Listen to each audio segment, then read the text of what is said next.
Ok. Bueno. mm, Sobre la revisión del examen. Todavía no he empezado. Yo voy a estar haciendo esto esta semana. Yo les voy a ir respondiendo correos ahí gradualmente. Igual yo ya les había dicho. No he empezado, es porque estoy haciendo. Recuerden que a mí me toca ayudar a diseñar este último examen. Por eso es que estoy así como cogido del tiempo con eso.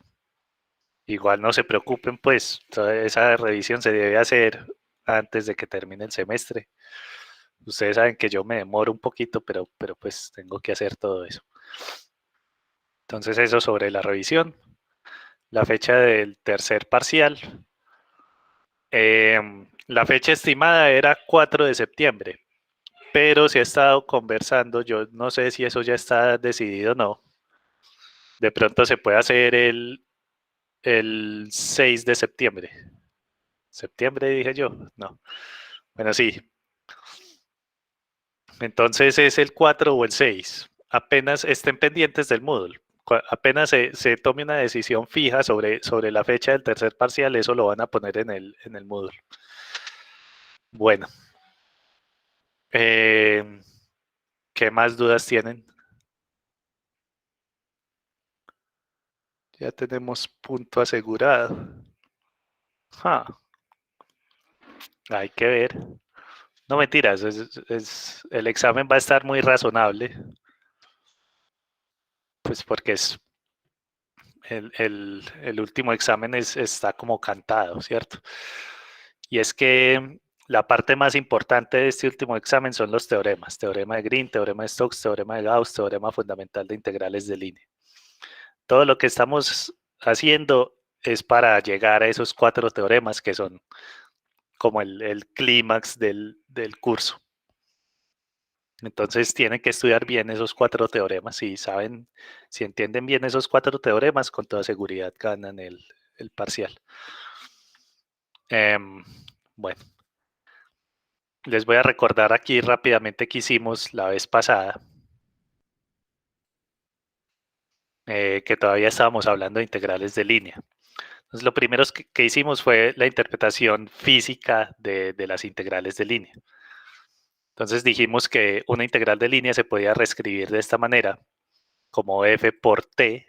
Este t es el vector tangente unitario a la curva. ¿Listos? Recuerden cómo se calcula, simplemente se deriva la parametrización y se normaliza ese vector. Entonces, esta interpretación así de, de esta integral me permite hacer una interpretación física. Listo, simplemente uno empieza a analizar qué pasa con este ángulo. Por ejemplo, ¿qué pasa cuando el ángulo es 90 grados? Ese producto punto de acero. Eso significa que si el campo vectorial es perpendicular a la curva, esta integral tiene que dar cero. Por otro lado, ¿qué pasa si ese ángulo es muy pequeñito? Digamos, si está muy cerca de 0 grados. Eso significa que este campo vectorial y el vector tangente, pues ese producto punto va a dar casi lo máximo posible, ¿sí o no? Porque coseno de teta es máximo cuando teta es igual a 0. Ahí me da 1. Y coseno de teta es mínimo cuando teta es igual a 180. O sea, cuando el campo vectorial apunta en dirección contraria al vector tangente. Bueno, entonces teniendo todo eso en cuenta, uno puede hacer una interpretación de estos como si fuera, digamos, como si esto fuera una fuerza. Y es una fuerza que está actuando sobre una partícula que se mueve a lo largo de este camino.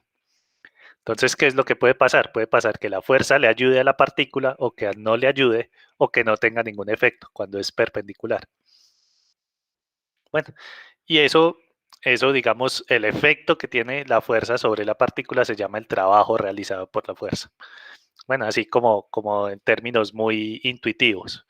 Obviamente en física, pues por allá hacen definiciones más concretas de qué es el trabajo, pero aquí pues es esta cosa. Listo. Ahora, a ver, ya que teníamos una interpretación, entonces empezamos a hablar del teorema fundamental. Primero el teorema fundamental del cálculo. ¿Qué dice este teorema? Que si uno integra una derivada, esas dos cosas se cancelan. pero se cancelan teniendo en cuenta un detalle, y es que la función que queda, o sea, si yo derivo una función y luego la integro, entonces me queda esa misma función, pero evaluada en los extremos del intervalo donde estaba trabajando. Ahora, eso mismo va a pasar con integrales de línea, solamente que aquí va a cambiar el significado de derivada, ya no va a ser simplemente una derivada sencillita de cálculo 1, sino que va a ser la derivada para nosotros, en este caso va a ser el gradiente de la función. Entonces, ¿qué dice este teorema? Que si uno integra un gradiente, como que la integral y el gradiente se cancelan y me queda únicamente la función. Pero nuevamente, queda la función evaluada en los extremos del camino donde estamos. Entonces, del punto final menos el punto inicial. Listo. Eh, Esto tiene varias implicaciones. Esas implicaciones están consignadas en este teorema.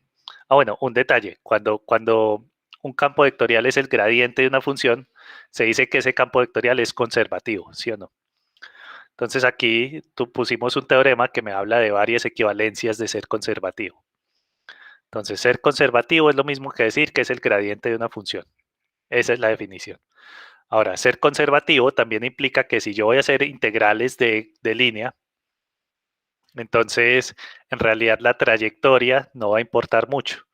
Lo que va a importar es cuál es el punto inicial y cuál es el punto final. ¿Cierto? Fíjense que eso es lo que dice este teorema.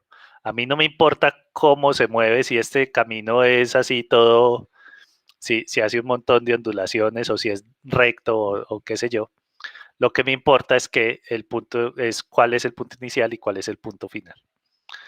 Listo, entonces eso se llama independencia de la trayectoria. Otra forma de pensar en esto es qué pasa cuando yo tengo un camino que inicia y termina en el mismo lugar. Entonces eso se llama una integral sobre una curva cerrada. Cuando pasa eso le ponemos esta bolita y lo que va a pasar es que si el punto inicial y el punto final son el mismo, entonces esta integral obviamente en esta resta va a dar 0. ¿Ok? Entonces todos estos son equivalencias de ser conservativo. Ahora, estas no son muy útiles, pues no son muy útiles para determinar si f es conservativo o no, pues porque tocaría calcular unas integrales ahí. La más útil es esta, que es en términos de derivadas. Entonces, un campo vectorial, esta solamente funciona de R2 en R2 y solamente cuando el dominio de la función es simplemente conexo. Recuerden que simplemente conexo significa que el dominio no tiene huecos. Bueno, entonces, cuando pasan ese par de cosas, yo puedo determinar si esta función es un campo conservativo o no, haciendo esta cuenta con estas derivadas. Listo, si esas derivadas, si esa resta de derivadas da 0, el campo es conservativo. Hicimos aquí unos ejemplos. Aquí hay algo importante en estos ejemplos y es cómo se calcula la función potencial. Digamos, si uno ya sabe que f es conservativo, ¿cómo hace uno para calcular la función potencial? Entonces lo que uno hace ahí pues es resolver este sistema de ecuaciones integrando de manera apropiada. Entonces, por ejemplo, acá, si yo tengo la derivada respecto a x, yo puedo integrar esto respecto a x para obtener, digamos, una primera idea de cómo debería ser esta función potencial, pero aquí siempre me va a salir una constante que depende de la y. ¿Vale? Luego yo derivo eso respecto a y, utilizo la segunda ecuación y ahí voy cuadrando cuál debería ser la función f. Listo, esto fue otro ejemplo. También hicimos todo lo mismo. La única diferencia entre este ejemplo y el anterior es que al final calculamos una integral. Y para calcular esa integral usamos el teorema fundamental de integrales de línea, que era simplemente ya teníamos la función potencial, entonces teníamos que evaluar en el punto inicial y el punto final del camino dado. ¿Cierto? Eso lo calculamos acá, hicimos esa resta. Y lo último que hicimos la vez pasada era esta idea de que cuando uno está integrando un campo conservativo, en vez de usar el teorema fundamental, uno lo que puede hacer es cambiar el camino sobre el cual está integrando. ¿Cierto? Entonces, digamos, si yo tengo que hacer la integral de un campo conservativo a lo largo de este camino azul, ese camino azul está bien complicado. Lo que puedo hacer es cambiar ese camino azul por el camino verde y esa integral con toda seguridad me va a dar lo mismo. Ojo, cuando el campo es conservativo. Si el campo es conservativo, yo no puedo ir cambiando los caminos así como de manera tan campante, pues tengo que hacerlo con más cuidado. Sí se puede hacer, eso es lo que me dice el teorema de Green. Uno sí puede cambiar un camino por el otro, pero hay que tener en cuenta que hay como un error que uno comete ahí.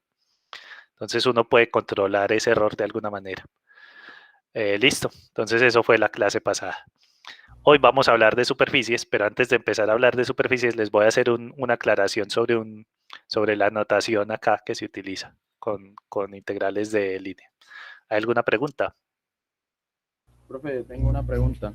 Sí, Y era más, o sea, era de un taller, porque es que en un punto daban un campo que iba de R3 a R3. sí. Entonces pedían que demostráramos cómo, o sea, que ese campo era conservativo. Y pues obviamente no podíamos usar eso, el coso ese de las derivadas que dieran cero. Ah, ya. Para campos de R3 a R3, lo que pasa es que no hemos visto la herramienta, hay algo que se llama el rotacional. Ah, ok. Pero si vos no has visto la herramienta del rotacional, lo que puedes hacer es intentar calcularle una función potencial a ese Sí, es campo. que eso fue lo que yo hice, o sea, y me salió una función y a esa función le saqué el gradiente y justamente me dio ese campo, pero pues el primer punto decía demostrarlo, el segundo era calcule la función potencial. Entonces como que Ah, bueno, bueno, si dice así es porque tiene que haber una forma de demostrarlo sin hacer todo esto. correcto, sí. Entonces, vos lo que hiciste es correcto y eso es la demostración, pues es mejor que una demostración que digas simplemente sí es conservativo ya. Vos, además de demostrar que es conservativo, hallaste la función potencial. Pero sí, más adelante vamos a hablar de el rotacional de una función, de un campo vectorial, y vamos a ver que ese rotacional sirve para determinar si un campo en R3 es conservativo o no. Si el rotacional da cero, es conservativo, es lo que uno dice. Listo, listo. Gracias. Listo. Ahora una anotación sobre integrales de línea.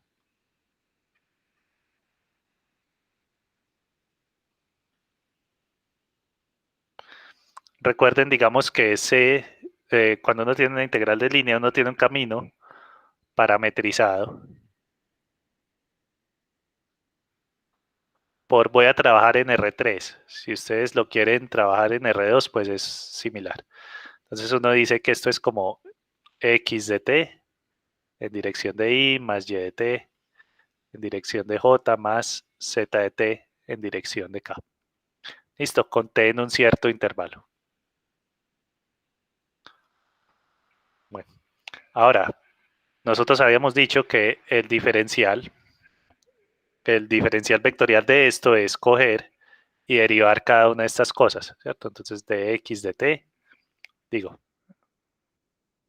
de X de T en dirección de Y más de Y de T en dirección de J más de Z de T en dirección de K, y todo eso se multiplica por el de T, ¿cierto? Esto es R' de T de T. Eso es lo que les había dicho yo cuando utilizamos cuando definimos las integrales de línea de campos vectoriales. Ahora, fíjense, algo que uno puede hacer aquí, y esto es lo que no lo habíamos hecho antes, es coger este de T y distribuirlo. Cuando uno distribuye este de T, se va a cancelar.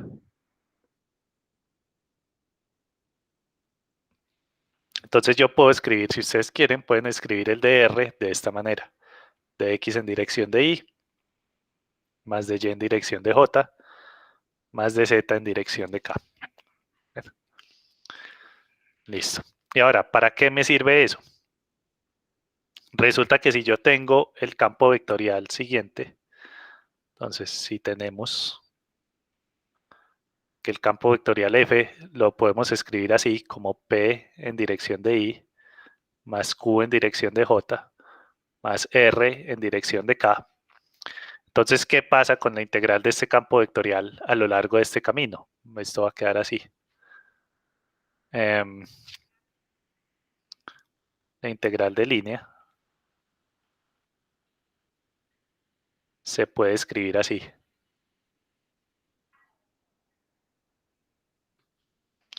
La integral de f punto de r a lo largo de c, fíjense que sería el producto punto de este f con este de r. Entonces, ¿cuánto va a dar ese producto punto? Es el primero con el primero, me queda p de x, el segundo con el segundo, me queda q de y, y el tercero con el tercero, me queda r de z. Bueno, cuando están trabajando en R2, pues este último término no sale. Bien. Eh, Ahora, ¿por qué escribí esto así? Porque muchas de las integrales de línea, cuando ustedes se encuentran en el libro de Stuart, a veces el libro de Stuart no escribe las integrales de línea así, sino que las escribe así. Entonces, por acá, yo tengo el libro. Abramos un ejemplo. Entonces, teorema integrales de línea. Esta es la sección de ejercicios de integrales de línea. Y fíjense, por ejemplo, acá abajo, el ejercicio 16. Está escrito como una cierta función de x más otra cierta función de y más otra cierta función de z. Bueno, entonces, pues esto es una integral de línea escrita de esta manera. Bueno, ahora, ya que dejamos esto de la notación claro, vamos a hablar de superficies hoy.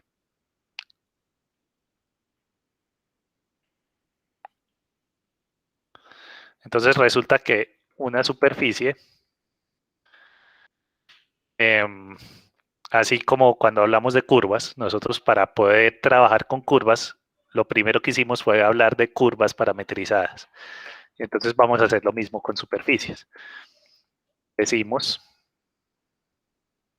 que una superficie S está parametrizada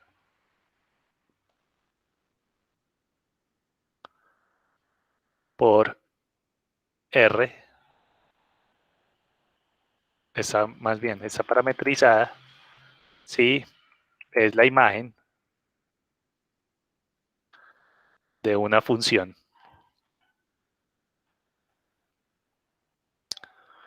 R que está definida sobre cierto dominio de R2 en R3. Listo. Ahora, a mí no me gusta utilizar esta letra R para parametrizar superficies. ¿Listo?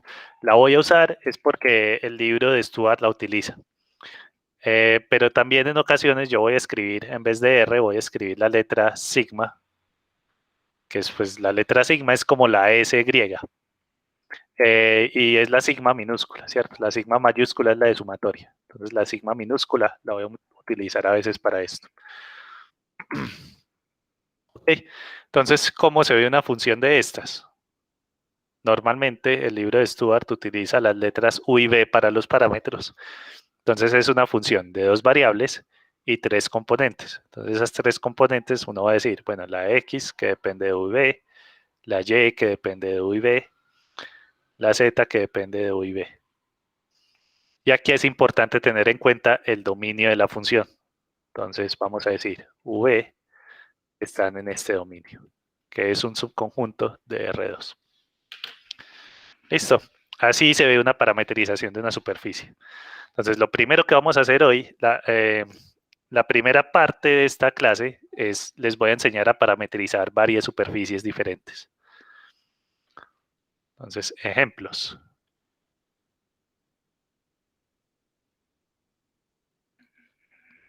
Voy a hacer 4 ejemplos. Voy a escribir, digamos, primero el ejemplo así como de manera genérica y luego vamos a hacer ejemplos concretos. Entonces, primero, si yo quiero parametrizar un trozo de la gráfica de una función de dos variables, entonces,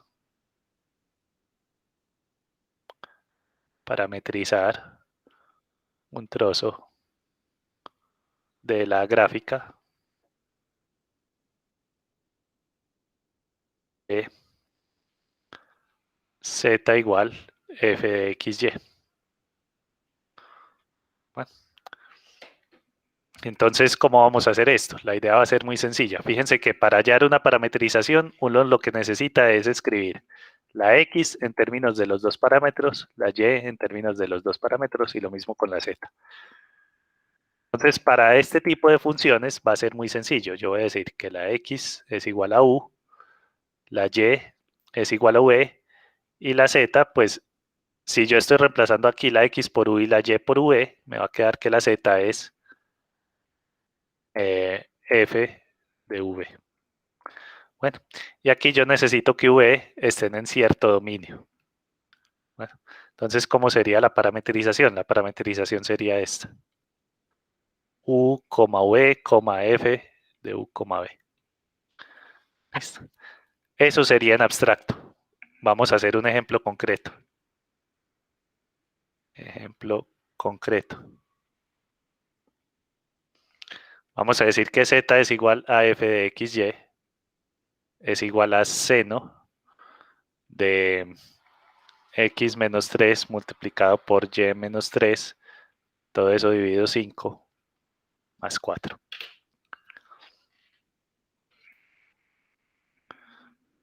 Bueno, entonces yo tengo esto y quiero parametrizar el trozo de gráfica que está sobre el rectángulo menos 3, menos 1, cruz menos 6,0. Listo. Entonces, ¿cómo se parametriza esto? Pues lo mismo que dije ahí arriba. Simplemente vamos a decir que X es igual a U, Y es igual a V y Z es igual a F de U, V. Es decir, en este caso sería seno de U menos 3, V menos 3, todo eso dividido por 5 más 4. Y aquí, ¿cuáles serían los límites para los parámetros? La U está en el intervalo menos 3, menos 1 y la V está en el intervalo menos 6,0. Listo. Así se parametriza una función de estas. Ahora, resulta que yo puedo dibujar esto en GeoGebra. GeoGebra tiene un comando para dibujar superficies parametrizadas. Entonces el comando es surface. Surface significa superficie en inglés. Si están usando GeoGebra en español, me imagino que debe ser superficie, ¿no? Entonces aquí yo le voy a escribir exactamente estas cosas. Yo le voy a escribir cuánto vale la X, cuánto vale la Y y cuánto vale la F. Bueno, pero entonces vamos a hacer algo para facilitar esto antes. Le voy a escribir cuánto es f de xy. La función es seno de x menos 3, y menos 3, todo eso dividido 5. A eso le voy a sumar un 4. Listo. Esa es la gráfica de la función. Ahora, a mí no me interesa dibujar esta cosa completa, me interesa dibujar únicamente un pedacito, un rectangulito que está por acá. Listo, entonces le vamos a decir, ahora sí, surface, le vamos a poner entonces la X vale U, la Y vale V y la Z es F evaluada en U como V. Fíjense que esa F pues es la que definía arriba. Y luego, para que GeoGebra me dibuje, yo le tengo que poner los límites de los parámetros. Entonces yo le voy a decir, la U varía desde menos 3 hasta menos 1. Y luego la V varía desde menos 6 hasta 0. Y ahí apareció. Fíjense entonces que aquí él me pone exactamente lo que yo había escrito acá. V seno de U menos 3, todo ese cuento. Y me sale este rectángulo que hay acá es precisamente cuando la X varía de menos 3 a menos 1 y la Y varía de menos 6 a 0. Listo. Entonces ahí está. Vamos a pegar esto allá.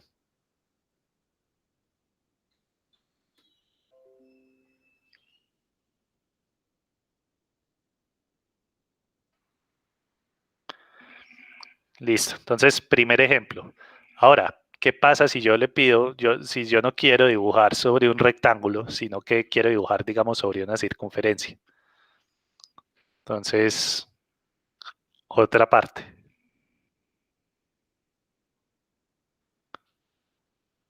Dibujar el trozo de z igual seno de x menos 3 y menos 3 sobre 5 más 4 que está sobre, sobre el círculo de radio 2 y centro, digamos que el centro de este círculo está en menos 2, pongámoslo en 2, menos 3. Bueno, entonces nuevamente yo tengo este mismo dibujo, pero ya no quiero ese rectángulo. Yo quiero aquí un pedazo que está el menos 2,3. Ah, no, 2, menos 3 está por acá. Entonces yo quiero este pedacito de superficie que está aquí sobre el círculo de radio 2 y centro en este punto. Entonces, ¿cómo lo vamos a hacer? Pues primero vamos a parametrizar ese círculo. Entonces ese círculo es x igual. Para parametrizar un círculo, ustedes saben que uno pone r coseno de teta. ¿Qué pasa si yo le pongo r igual a 2? Si yo le pongo r igual a 2, esto no me va a parametrizar todo el interior del círculo, ¿cierto? Solamente me va a parametrizar la frontera. Entonces yo tengo que ponerle aquí r coseno de teta y y igual r seno de teta. Y los límites para estos parámetros son 0 menor o igual que r menor o igual que 2, ¿cierto? Esto me garantiza que es todo el interior del círculo. Y teta va desde 0 hasta 2pi. Bueno, esto tiene un problema y es que ahí, pues bueno, este 2 que hay acá es el que me da este límite. Pero aquí esto es un círculo centrado en el origen y yo no quiero que esté centrado en el origen, yo quiero que esté centrado en 2, menos 3. Entonces lo que hago es desplazarlo. La x la muevo hasta 2 y la y la muevo hasta menos 3. Bueno, aquí acabo de parametrizar únicamente la x y la y. ¿Qué pasa con la z? Pues yo sé que la z es, si yo conozco la x y la y, puedo calcular la z, ¿cierto? Entonces aquí yo le puedo decir, bueno, la z es igual a la función de r coseno de teta más 2, r seno de teta menos 3. Entonces, en el valor de la función, yo reemplazo aquí la x por lo que vale en términos de r y teta y la y por lo que vale en términos de r y teta. Listo. Entonces eso va a dar una expresión ahí grande. Vamos a escribir esto allá en GeoGebra a ver qué es lo que nos sale. Entonces, a ver, pongámoslo un poquito más grande. Surface. Entonces la x vale r por coseno de t más 2. Luego la y vale r por seno de t menos 3. Luego la z vale la función evaluada en esos valores de x y y. O sea, r por coseno de t más 2, coma, r por seno de t menos 3. Listo, y ahora le ponemos los límites de los parámetros. El radio va desde 0 hasta 2 y el ángulo va desde 0 hasta 2pi. Entonces copiamos esto acá.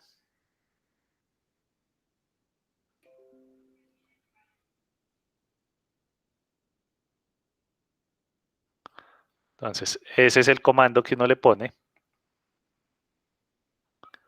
Y el dibujo que sale es entonces precisamente lo que queríamos, el pedacito de esta gráfica que está sobre ese círculo. Listo, entonces copiemos esto allá también.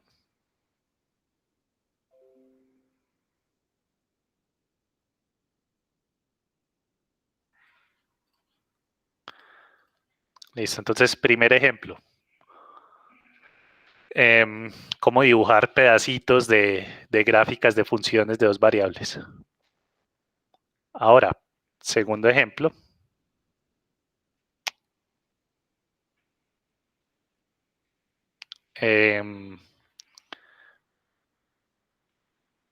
Parametrizar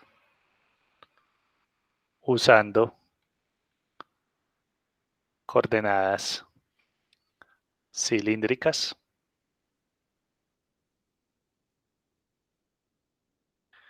y esféricas. Entonces voy a hacer un ejemplo con esféricas, con cilíndricas pues es muy similar la cosa. Entonces, ¿cómo sería esta cuestión con esféricas? Las ecuaciones de esféricas son las siguientes. X es igual a ρ coseno teta seno phi. Y es igual a ρ seno teta seno phi. Y z es igual a ρ coseno phi. Listo, aquí el ρ tiene que ser un número mayor o igual a 0, el teta tiene que ser un número entre 0 y 2pi, y el phi tiene que ser un número entre 0 y pi. Listo. Entonces, así como está la cosa, x, y, z dependen de 3 parámetros, ρ, teta y phi. Listo. Entonces, eso no es una superficie parametrizada. ¿Qué es lo que vamos a hacer? Si fijamos el valor de uno de estas variables, digamos, si yo fijo el valor de phi, entonces me va a quedar una cosa que depende de dos variables. Digamos, si yo fijo phi, me va a quedar algo que depende de ρ y de teta. Y eso sí es una parametrización de una superficie. Entonces, si fijamos el valor de una de las variables, por ejemplo, phi igual, digamos que lo fijamos en pi cuartos, obtenemos la parametrización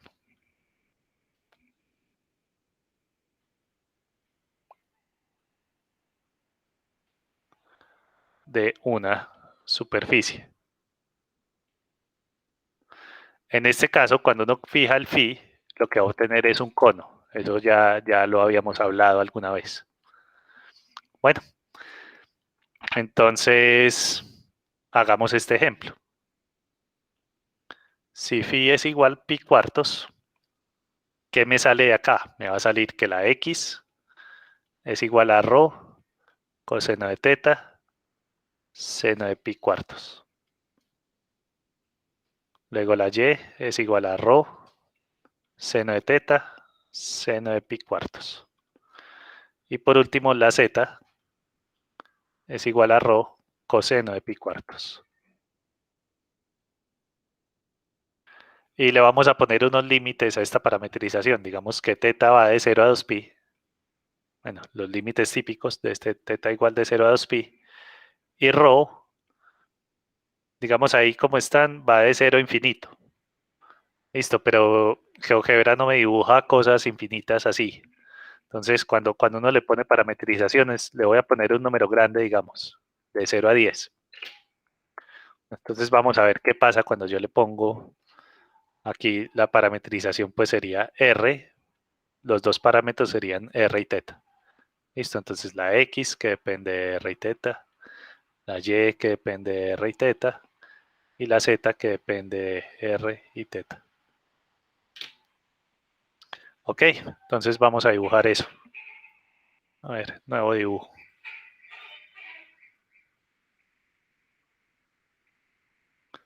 Entonces, surface, hagamos una cosa. Llamemos K igual a pi cuartos para que no me toque escribir cada vez eso. K igual a pi cuartos. Entonces le vamos a decir surface es igual a R, voy a escribir R en vez de ρ, por coseno de t, por seno de pi cuartos, que es la K. Luego R por seno de t, seno de la K. Y por último, R por coseno de la K. Y hay que ponerle los valores de los parámetros. Entonces digamos que la R va desde 0 hasta 10 y el ángulo teta va desde 0 hasta 2pi. Entonces, como les había dicho, cuando uno fija el phi, esto le da un valor le da un cono, ¿cierto? Ahora le podemos cambiar este valor a la k. Le podemos decir, digamos, ¿qué pasa si la k vale y sextos? Lo que va a pasar ahí es que me sale un cono más angosto, ¿no? Entonces, ahí está. ¿Qué ventaja tiene esto? Que digamos, yo puedo ponerle, bueno, si yo no quiero que el radio empiece en 0, sino que empiece un poquitico más arriba, entonces yo le puedo decir, digamos, que el radio vaya desde 2 hasta 10. Entonces, lo que estoy haciendo es cortarle el cono de abajo al cono, ¿cierto? Estoy truncando el cono. Listo. Y también puedo, digamos, si yo no quiero este cono completo, sino que quiero únicamente la mitad, entonces puedo decirle, bueno, que el ángulo teta no vaya desde 0 hasta 2pi, sino que vaya desde pi hasta 2pi. Entonces ahí le saqué la mitad a eso. Bueno, entonces uno tiene mucho control sobre este tipo de cosas. Otra cosa que uno podría hacer es, si uno quiere, puede desplazar este cono para que el vértice quede en otras partes. Por ejemplo, si yo quiero que quede más altico, que no quede en 0, sino que quede en 1. Entonces lo que puedo hacer es sumarle una unidad a la z. La z era r coseno del ángulo. Si yo le sumo 1, lo que hace es subirme el cono una unidad. Bueno, entonces ya con eso, cuando ustedes tienen una parametrización de la superficie, tienen mucho control sobre cómo pueden manipular esa superficie. Cosa que no pasa, digamos, hagamos lo siguiente.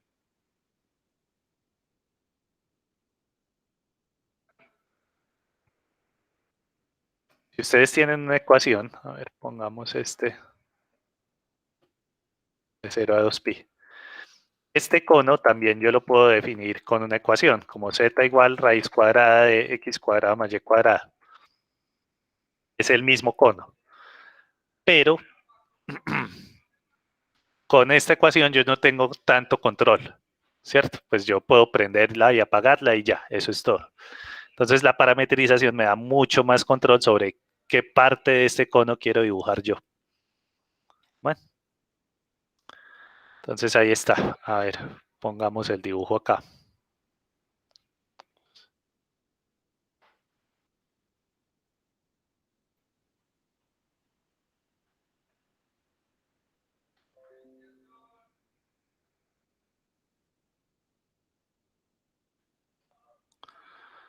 Bueno, eso es parametrizar usando coordenadas cilíndricas o esféricas. Bueno, ahora si ustedes quieren parametrizar una esfera, entonces ya no fijan el valor de la phi, sino que fijan el valor del radio. Bueno, o si quieren parametrizar medio plano, fijan el valor de teta. Y ya si quieren hacer cosas más raritas, por ejemplo, ustedes podrían acá coger y multiplicar. ¿Qué pasa, digamos, si elevan este r al cuadrado? Solamente el de la x. Entonces ya eso les da un cono, pero un cono como diferente. Sí, pues ya depende de lo que ustedes quieran hacer. Bueno, tercer ejemplo. ¿Vamos bien o hasta aquí hay alguna pregunta?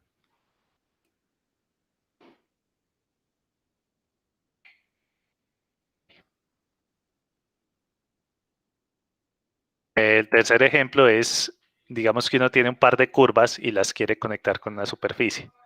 Entonces, conectar dos curvas con una superficie. Listo, entonces vamos a hacer lo siguiente. Digamos que tenemos dos curvas parametrizadas con el mismo parámetro.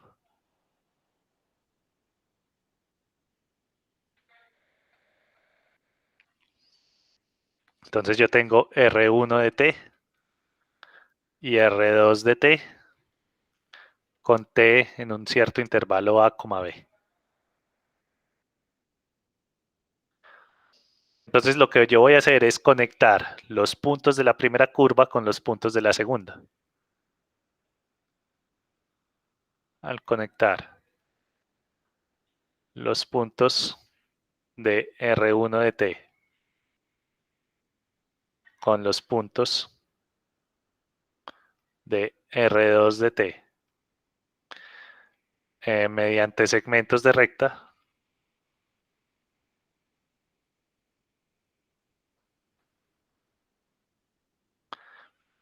obtenemos una superficie.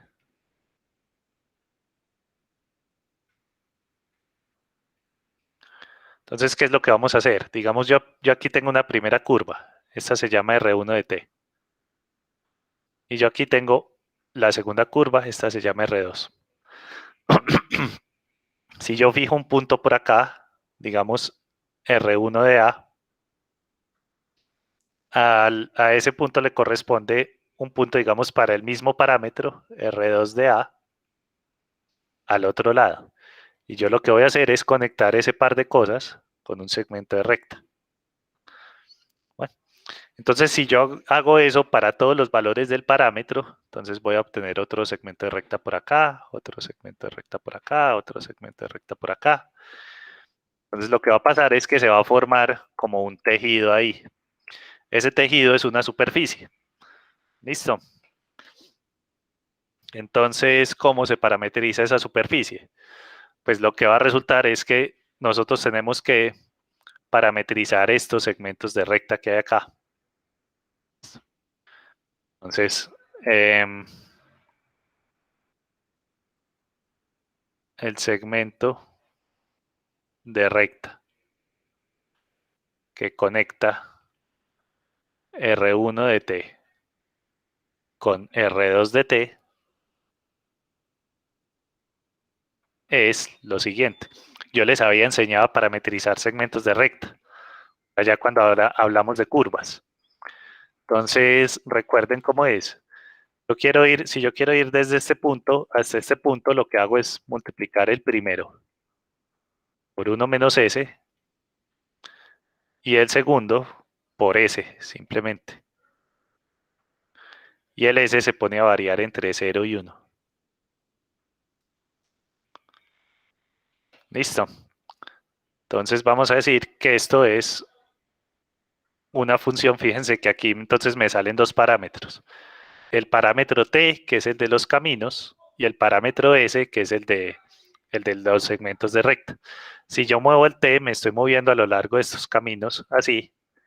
Y si yo muevo el s, me estoy moviendo a lo largo de los segmentos de recta. Entonces, esta es una función que depende de t y de s. Y esa es la parametrización de la superficie. Entonces, hagamos un ejemplo concreto. Ejemplo. Parametrizar la superficie que conecta los caminos R1 de t igual t cuadrado medios, ¿cómo era?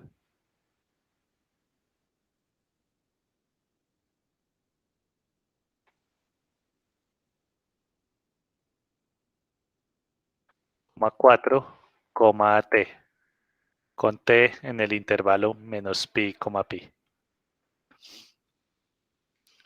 Y el otro camino es R2 de t es igual 2 coseno de t menos 3, 2 seno de t con t en el intervalo menos pi, pi. ¿Alguno de ustedes reconoce ese par de caminos? O uno de ellos, por lo menos.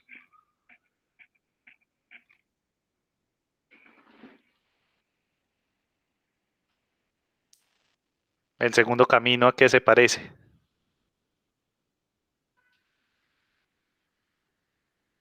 Eso no sería como, no sé, como es algo esférico, ¿no? No es esférico precisamente, pero es un círculo, ¿sí o no? Fíjate que aquí tenemos x es igual a un cierto radio por coseno de t y z es igual a un cierto radio por seno de t. Listo, entonces si uno mira este par de cosas, se da cuenta de que eso debería ser como un círculo. Listo. Y la y es igual a una constante, y igual a -3. O sea que esta curva va a ser un círculo contenido en el plano y igual a -3. Ahora, para esta primera, uno puede hacer un análisis similar. Es algo contenido en el plano y igual a 4 y va a ser una parábola, ¿cierto? Porque aquí, digamos, la z es igual a la t. Y de aquí me sale entonces que la x es lo mismo que z cuadrado medios. Bueno, entonces esta primera es una parábola. Vamos a dibujar eso. Bueno, yo ya lo tenía dibujado por acá. Entonces esta primera es esa parábola, esta segunda es este círculo. Ahora, ¿qué queremos hacer con esto? Pues queríamos dibujar puntos, conectar puntos del círculo con puntos de la parábola. Entonces primero miremos estos puntos de la parábola, de dónde a dónde se mueven, conforme el parámetro varía de menos pi a pi. Entonces fíjense que la z es igual al parámetro. Entonces conforme el parámetro va aumentando, la z se tiene, la coordenada z también va aumentando. Es decir, que el punto va a ir subiendo. Listo. Entonces el punto empieza allá abajo y cuando el parámetro aumenta de menos pi a pi, va a ir subiendo de esa manera. Bueno, entonces eso es lo que pasa en la primera curva. ¿Qué pasa en la segunda curva? Pues como el ángulo va desde menos pi hasta pi, uno empieza aquí al lado izquierdo y empieza a moverse en esta dirección. Listo. Entonces yo lo que voy a hacer es considerar todos los segmentos de recta que conectan ese punto A de la parábola con el punto B de la circunferencia. Es decir, estos segmentos que salieron ahí. Listo. Cuando yo considero todos esos segmentos de recta juntos, me va a salir esta superficie. ¿Ok? Entonces, esa superficie es lo que queremos parametrizar. Bueno, entonces paremos esto, paremos esto. ¿Cómo se parametriza esa superficie? Pues esto va a ser, pues, seguir la receta que les di simplemente. Entonces, la parametrización de la superficie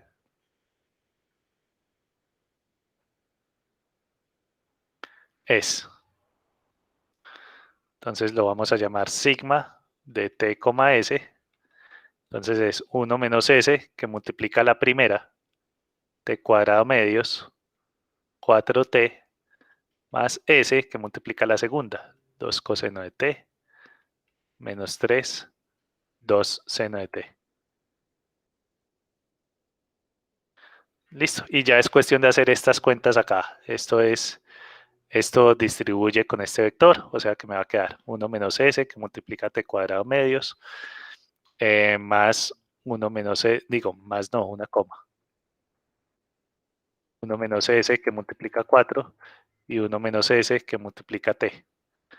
Más, y aquí también, 2s que multiplica coseno de t, menos 3s y 2s que multiplica a seno de t. Y finalmente uno suma eso y le queda lo siguiente, 1 menos s, t cuadrado medios, más 2s coseno de t. 1 menos s por 4, menos 3s, y 1 menos s por t, más 2s por seno de t. Entonces, obviamente, ahí sale una expresión ahí horrible, pero entonces lo que queda es esto. Profe, una duda. Sí, Esa T de las parametrizaciones de las curvas siempre tienen que variar entre los mismos valores. sí, sí, porque vos necesitas, no sé si necesitas evaluar las dos parametrizaciones en el mismo t, ¿cierto? Entonces, digamos, si aquí, por ejemplo, si esta primera tuviera una raíz de t, por ejemplo, Entonces, aquí, cuando la segunda pase a valores negativos, la primera no va a tener sentido. ¿Sí o no? Entonces, por eso necesitas que las dos tengan los mismos límites para la t. Ah, ok, listo. Bueno, entonces, esa sería la parametrización. Y la superficie que resulta, entonces, es esta cosa.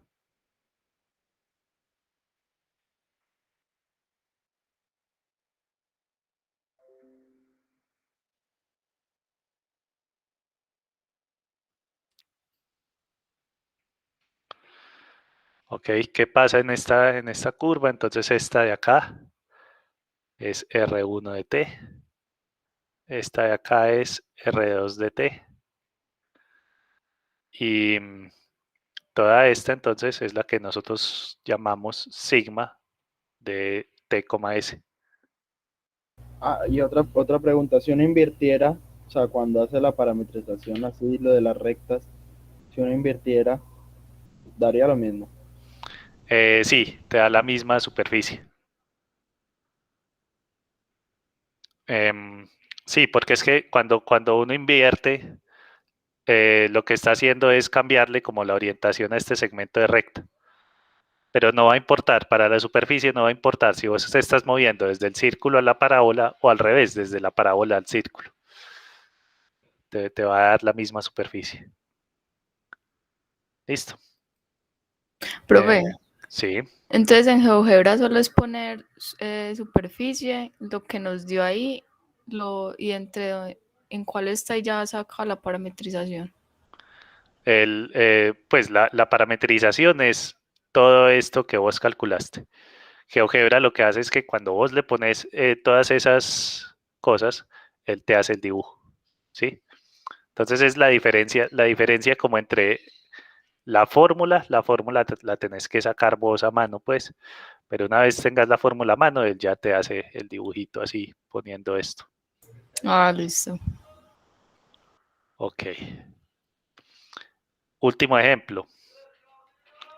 Ya con estos 4 ejemplos que les di, ustedes deben ser capaces de parametrizar muchas cosas, muchas superficies. Entonces el último es superficies de revolución. Superficies de revolución. Entonces, ¿qué es una superficie de revolución? Es agarrar una curva y ponerla a rotar alrededor de un eje. Entonces, si C es una curva parametrizada por R de t con t en el intervalo AB, coma, se puede obtener una superficie de revolución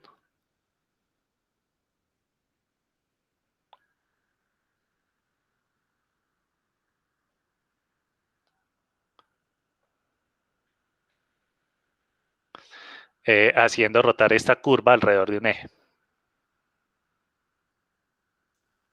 Al rotar la curva alrededor de un eje. Ahora, los ejes típicos para hacer estas rotaciones son los ejes X, Y, Z. ¿Ok?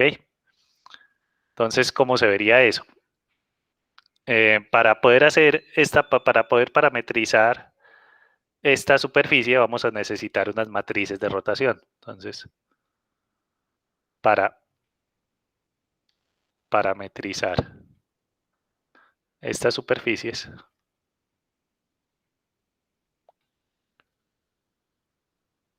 usamos las siguientes matrices.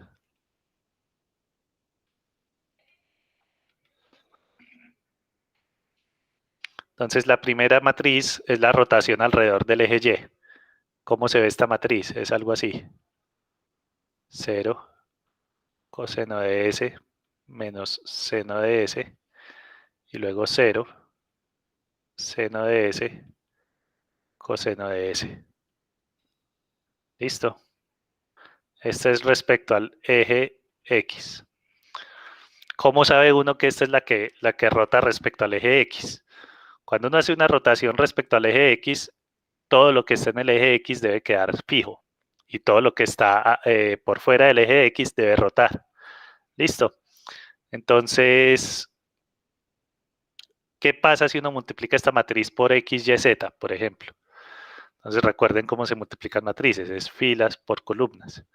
Entonces cuando yo multiplico aquí, fíjense que la X va a quedar igualita, ¿cierto? 0 por Y, 0 por Z, esto me va a quedar X aquí arriba, y luego aquí abajo me van a quedar otras cosas que dependen de Y y de Z.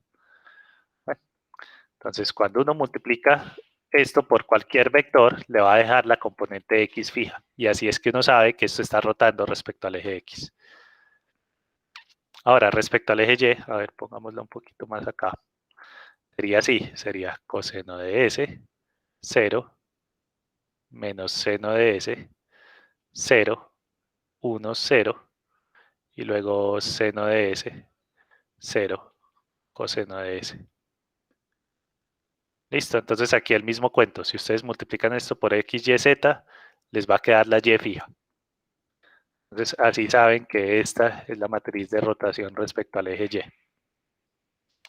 Y respecto al eje Z, pues ya ustedes se imaginarán cómo es. Es coseno de S menos seno de S, seno de S, coseno de S, y aquí sale 0, 0, 0, 0, 1. Esto es respecto al eje Z.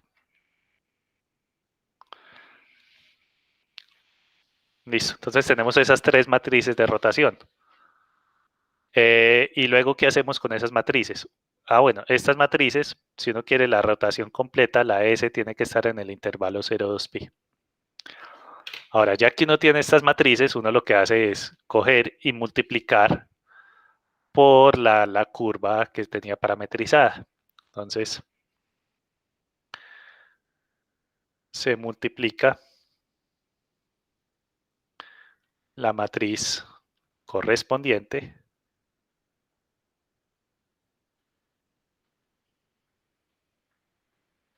por la curva R de t. Listo, con t en el intervalo que sea. Entonces fíjense que ahí salen los dos parámetros. Uno de los parámetros está dado por la matriz de rotación y el otro parámetro es el de la curva que tenían inicialmente. Entonces hagamos un ejemplo.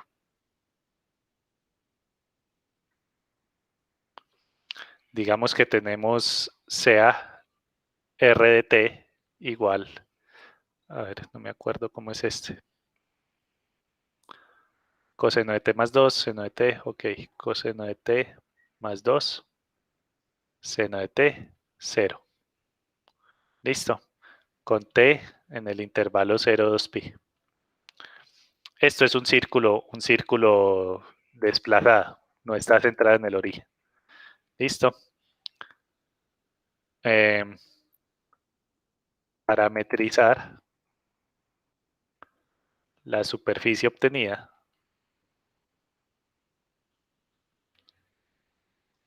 al rotar alrededor del eje Y. ¿Alguien me va a hablar?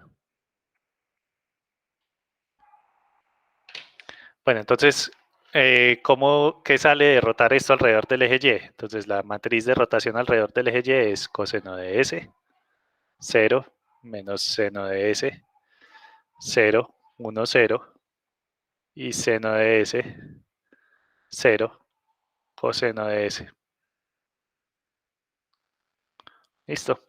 Y esto lo voy a multiplicar por esta cosa. Entonces voy a escribir esto como un vector columna. Esto me va a quedar coseno de t más 2, seno de t y 0. ¿Listo? ¿Qué resulta de hacer esta multiplicación? Entonces aquí va a resultar fila por columna. Fíjense que al hacer esa multiplicación, este 0 con este seno se va a morir. Y este seno con este 0 también se va a morir. Me queda únicamente este por este. Coseno de s se multiplica a coseno de t más 2. Listo. Esa es la primer componente. Luego, este por este, lo que les dije por allá arriba, deja el y fijo y los otros dos desaparecen. Seno de t. Y luego este por este, aquí va a pasar algo similar a la primera. Este con este se muere, este con este se muere. Me va a quedar seno de s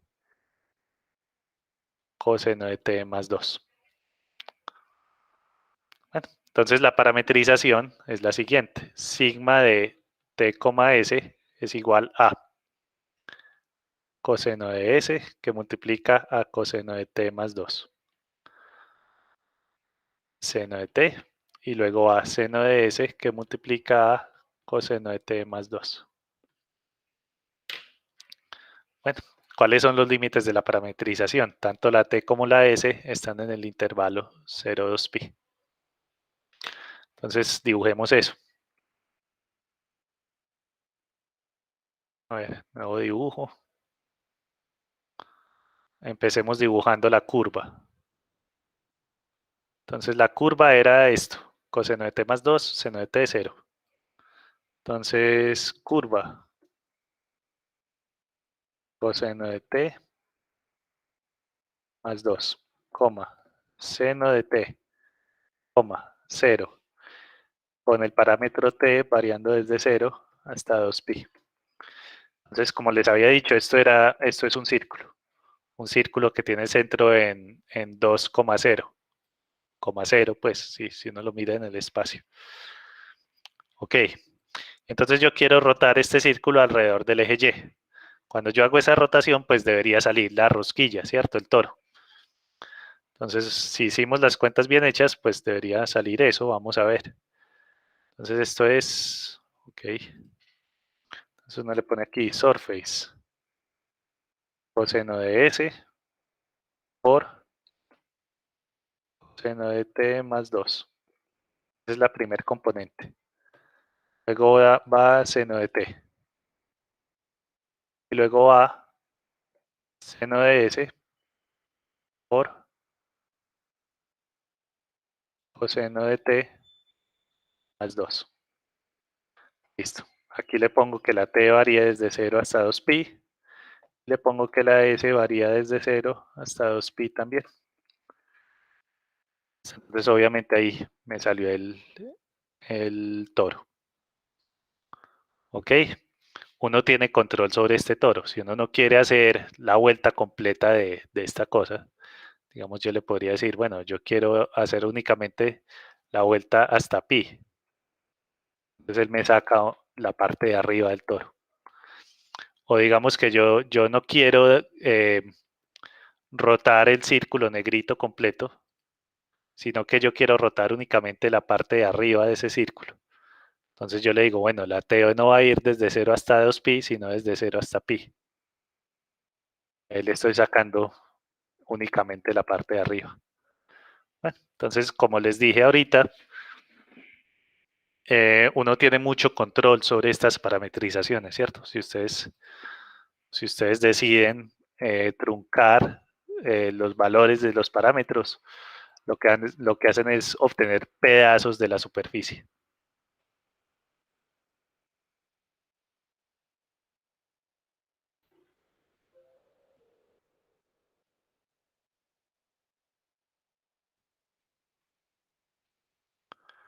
Bueno, entonces ahí está. Con estos 4 ejemplos, ustedes pueden parametrizar muchas cosas. Ya es cuestión de que ustedes los vayan combinando. Pues, si uno puede, digamos, si uno es un poquito creativo, puede hacer cosas muy bacanas aquí en GeoGebra. Bueno, ahora dejemos de hablar de cómo se parametrizan superficies y ahora sí vamos a hacer cálculo en estas superficies. Entonces, de lo primero que quiero hablar es de derivadas parciales. Derivadas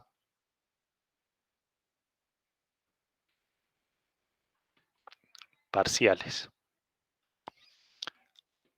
Entonces resulta que si uno tiene una superficie parametrizada, entonces tenemos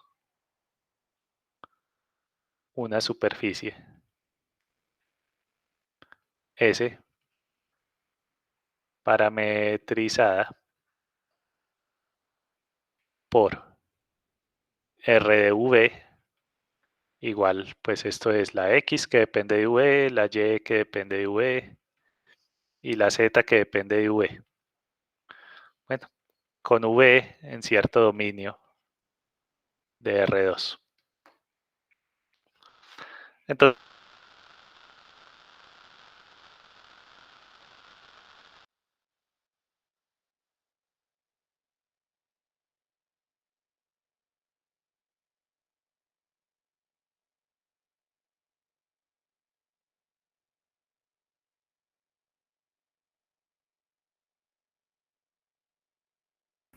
Profe, se le silenció el micrófono.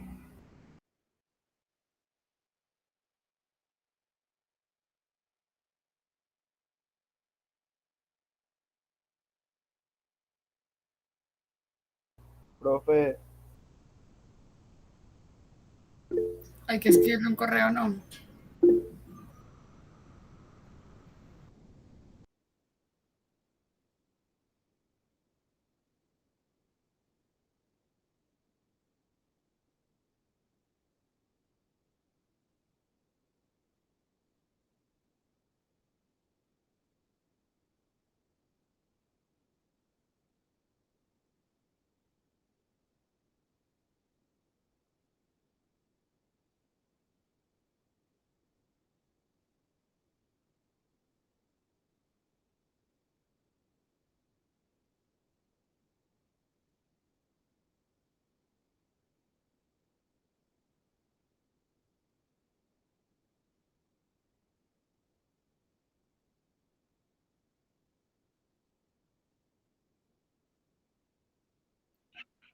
¿ahí me escuchan? Sí, me escuchan. Sí, profe. Ok.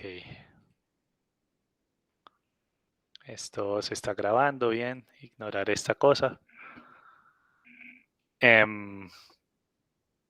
¿Hasta dónde escucharon? Estábamos hablando aquí de derivadas. Voy a empezar. ¿Esta última parte del toro la escucharon o no? Sí, profe. O Sí, sea, profe. puedo empezar desde derivadas parciales. Bien. Entonces, uno tiene una superficie parametrizada, ¿cierto? Una parametrización, dos parámetros, todo este cuento. Y a uno esta parametrización le puede calcular las derivadas parciales. Entonces uno puede llegar y decir,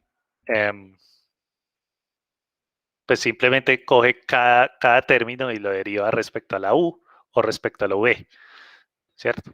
Entonces va a obtener este par de vectores. Y lo que queremos hacer ahora es identificar qué significan esos vectores. Entonces la idea va a ser muy sencilla. Para derivar parcialmente, digamos, si yo quiero derivar parcialmente respecto a u, lo que uno hace es considerar la v como una constante. Y cuando yo considero la v como una constante, esta parametrización ya no es una parametrización de una superficie, porque si la v se vuelve constante, esto tiene un solo parámetro, una sola variable. Entonces esto es una curva. Entonces, interpretación.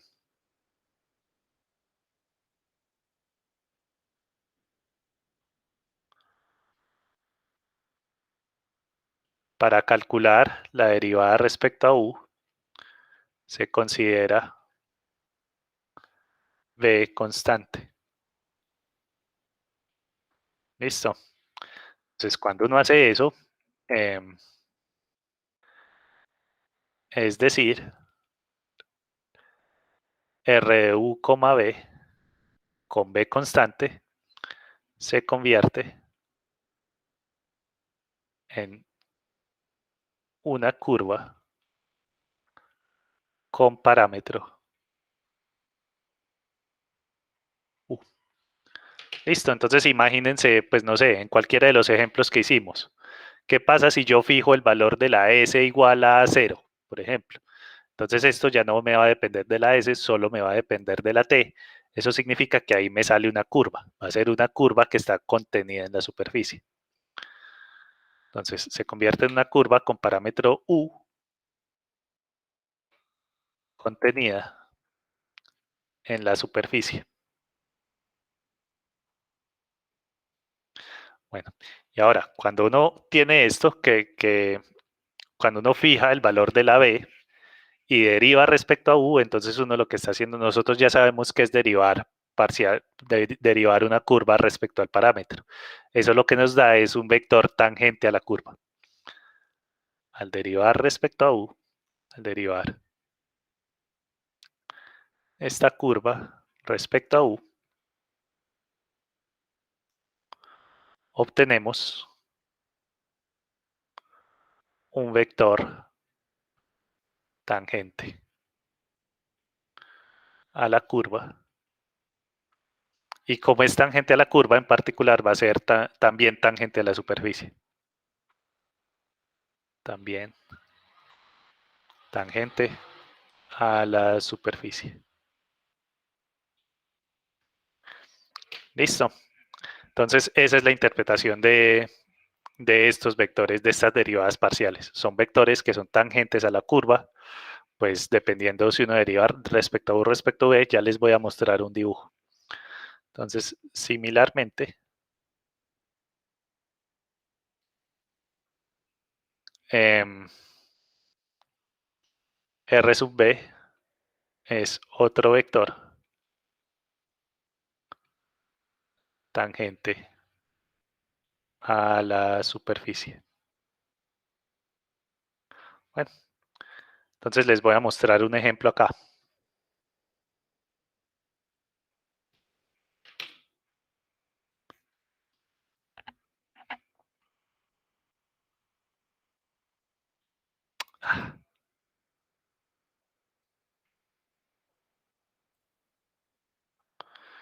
Listo, digamos que yo tengo esta esfera, una esfera de radio 3. Esta esfera se puede parametrizar usando coordenadas esféricas, así como les enseñé ahorita en el ejemplo 2 de parametrizaciones. Simplemente fijamos el radio ρ y dejamos que varíe en teta y phi. Entonces, ¿qué pasa cuando el teta varía? Yo me voy a mover a lo largo, voy a mover, digamos, este es un punto de la esfera. Cuando el teta varía, yo me voy a mover de esta manera sobre la esfera, ¿cierto? Voy a ir rotando en sentido antihorario. Ok, ahí se empezó a devolver. Listo. Entonces, fíjense que ahí el phi está constante. En este caso, phi vale 0.5.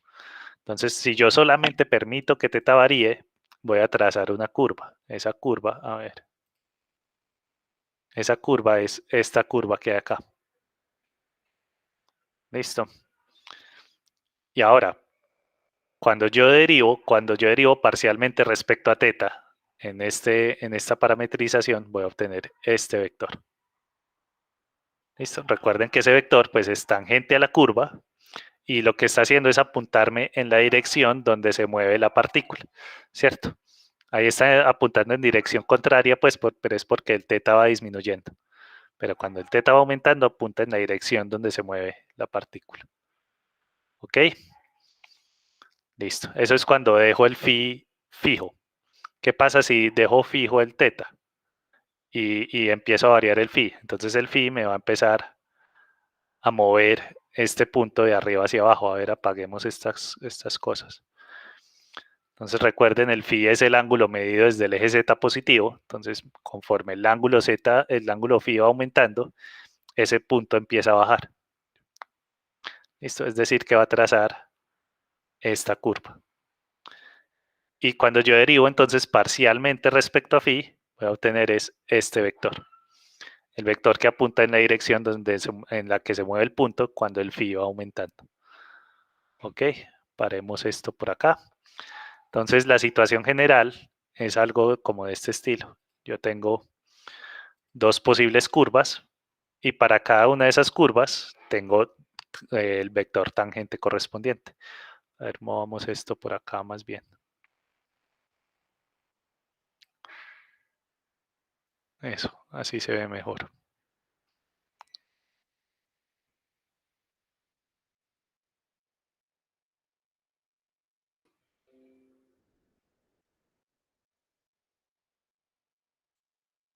Entonces,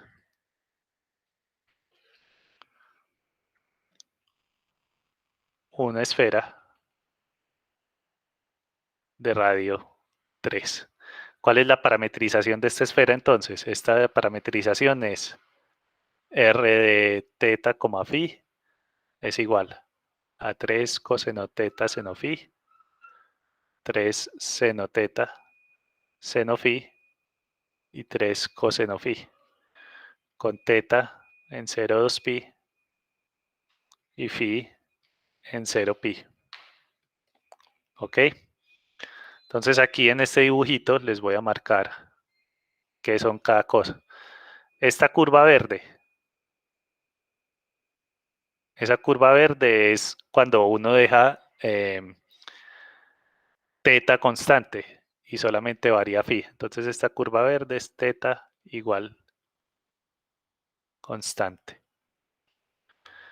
Esta curva roja de acá es cuando uno deja el phi constante y solamente varía teta. Bueno, y ahora ese par de flechas que salen acá, esta flecha que sale acá es la derivada de r. Únicamente como el teta es el que va variando, esta es la derivada respecto a teta. Bueno, entonces fíjense, phi es constante, me sale la derivada respecto a teta. Y esta otra flecha, a ver, pongámosla por acá. Esta otra flecha de acá es la derivada parcial respecto a phi.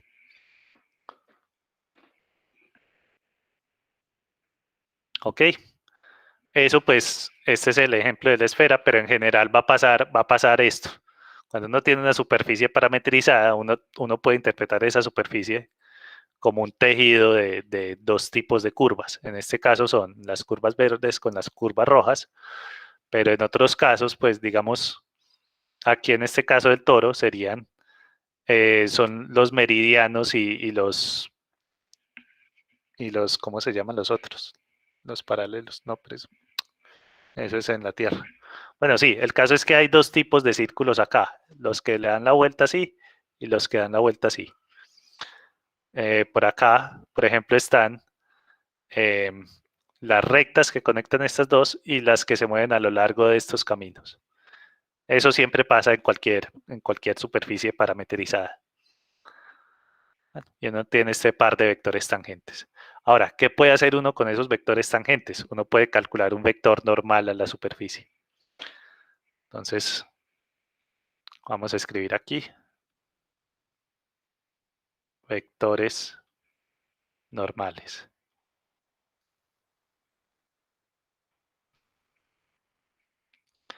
A partir de las derivadas parciales,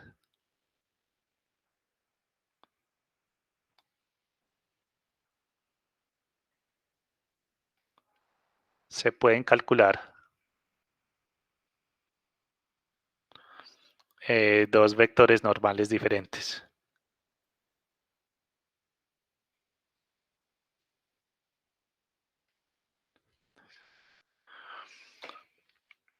¿Cuáles serían esos dos vectores normales? Pues serían n1 es igual. Si estos dos vectores son tangentes a la superficie, cuando yo le hago el producto cruz, me va a salir un vector que es perpendicular a la superficie, ¿no? Entonces esto va a ser RU cruz RV, listo. O podría ser, si uno lo calcula al revés, podría ser RV cruz RU.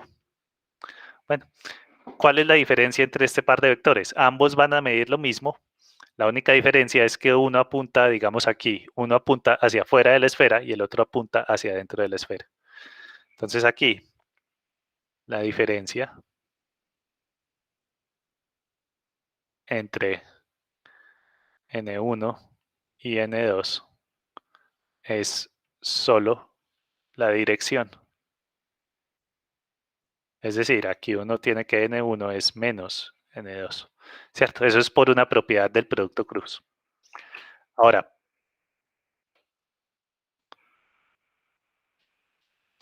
¿qué más se puede hacer con estos vectores normales? Por ejemplo, uno puede calcular un plano tangente a la superficie en un punto dado.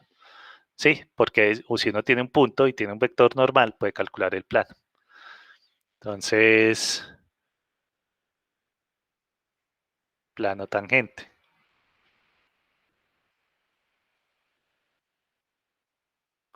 Entonces el plano tangente, si S está parametrizada por R de U, B, con U, B en un cierto dominio de R2, el plano tangente, vamos a decir, llamamos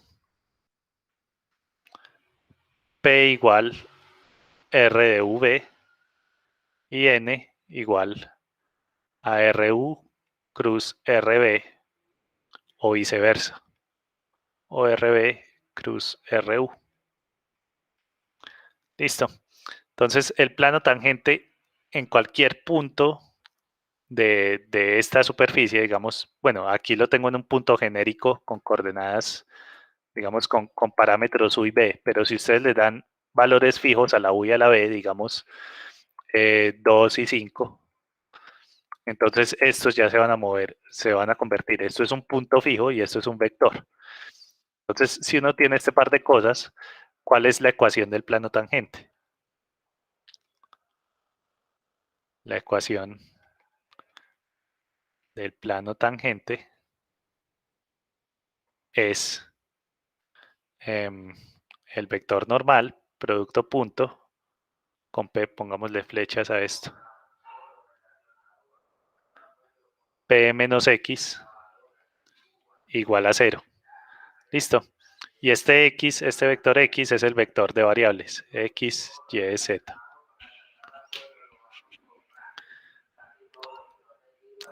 Bueno, entonces así se halla la ecuación del plano tangente, aunque pues nosotros ya calculamos muchos planos tangentes por allá desde el comienzo del semestre. Entonces aquí no me interesa tanto, no voy a hacer ejemplos sobre esto ni siquiera, eso es hacer unas cuentas y ya. El ejemplo que sí me interesa mucho es, digamos, cómo es este vector normal para ciertas parametrizaciones como muy típicas. Entonces vamos a hacer un ejemplo. Ejemplo acá.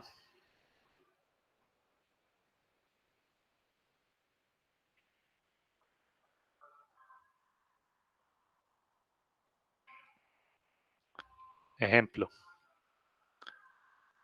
Hallar el vector normal a una superficie parametriza a una superficie, más bien vamos a poner así, a un trozo de la gráfica z igual f de xy. Bueno, entonces lo que resulta acá es que, recuerden que ese es el primer ejemplo que hicimos. ¿Qué pasa cuando uno tiene un trozo de esta gráfica? Z igual f de xy. Yo les dije, bueno, para parametrizar esta cosa, uno lo que hace es decir, x es igual a u, y es igual a v, y la z es lo que valga esa función. Bueno, la parametrización es esta. Entonces vamos a calcular el vector normal con esta parametrización a ver qué sale. Entonces, la parametrización es R de V igual U, V, F de U, B, con V en cierto dominio. Listo. Y luego las derivadas parciales.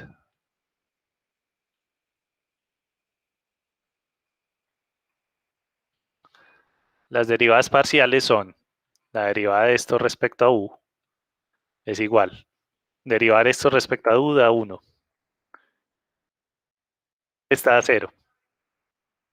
Y esta respecto a U, pues la voy a dejar indicada. Ahora, la derivada de esto respecto a V, entonces respecto a V esto da 0, esta da 1, esta respecto a V. Listo. Ahora, ¿qué pasa cuando uno hace el producto cruz de ese par de cosas?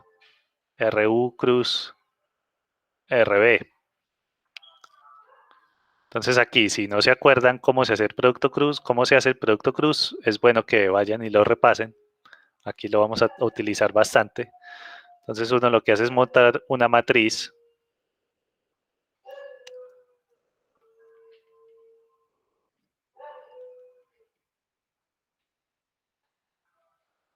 y le calcula el determinante de esa matriz.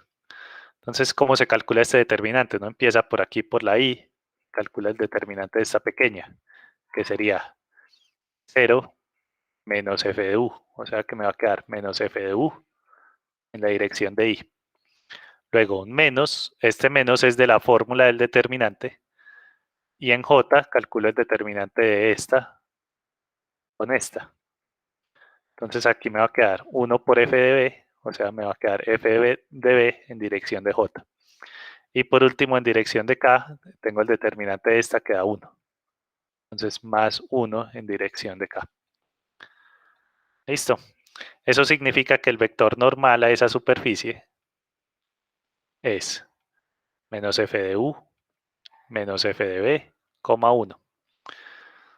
¿Qué pasa si lo hubiera calculado en el orden contrario? En el orden contrario, lo único que pasa es que todos estos salen con signo contrario. Entonces va a salir f de u, f de b, menos 1. Listo. Cualquiera de esos dos me sirve como vector normal. Y algo que vamos a necesitar es la magnitud de estos vectores. Ahorita van a ver por qué. Entonces la voy a poner aquí también. La magnitud de RU cruz RB. Aquí sí la magnitud no importa si lo hacen en este orden o en el otro, porque este menos no va a afectar en nada. Esto es una V.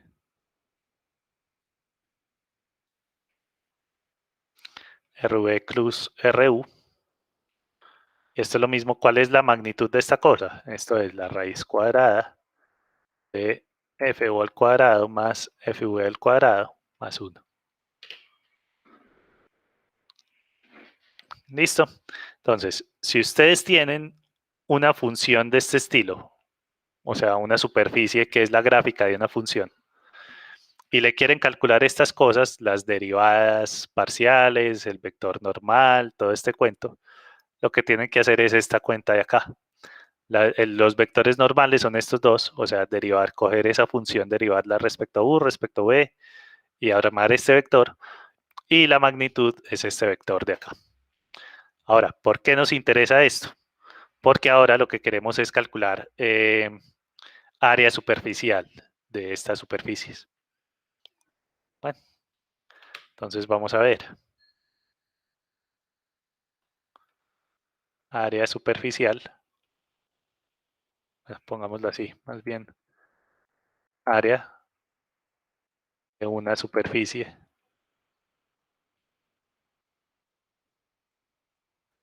parametrizada.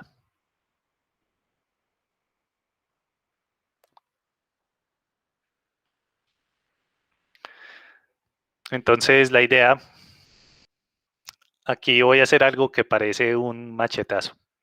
Bueno, no lo es, pero parece, y yo estoy consciente de que parece un machetazo.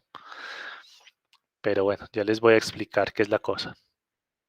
Digamos que yo tengo esta superficie. Olvídense de que eso es una esfera. Pensemos simplemente que esto es una superficie genérica, está parametrizada.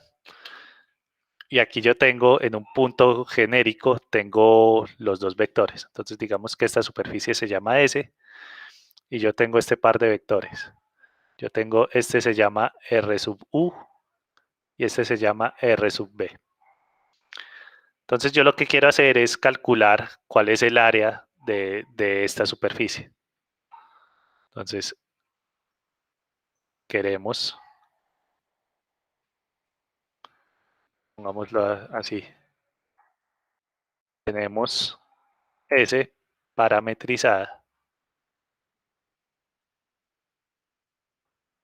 por R de V con V en un dominio. Listo. Ahora, lo que hay que recordar para poder calcular el área de esta cosa es el siguiente hecho. Entonces, recordemos. Si W1 y W2 son vectores de R3 y son linealmente independientes,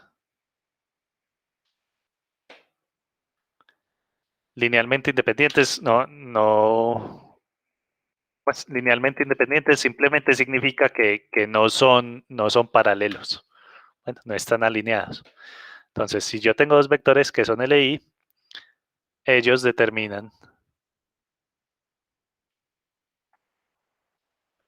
un paralelogramo.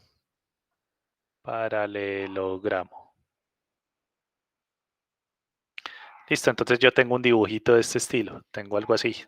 Este es W1 y este es, digamos, W2. Y esto es algo así. Más o menos así. Bueno, entonces digamos que este es W1 y este es W2. Y yo quiero calcular el área de ese paralelogramo. ¿Alguien recuerda cómo se hace?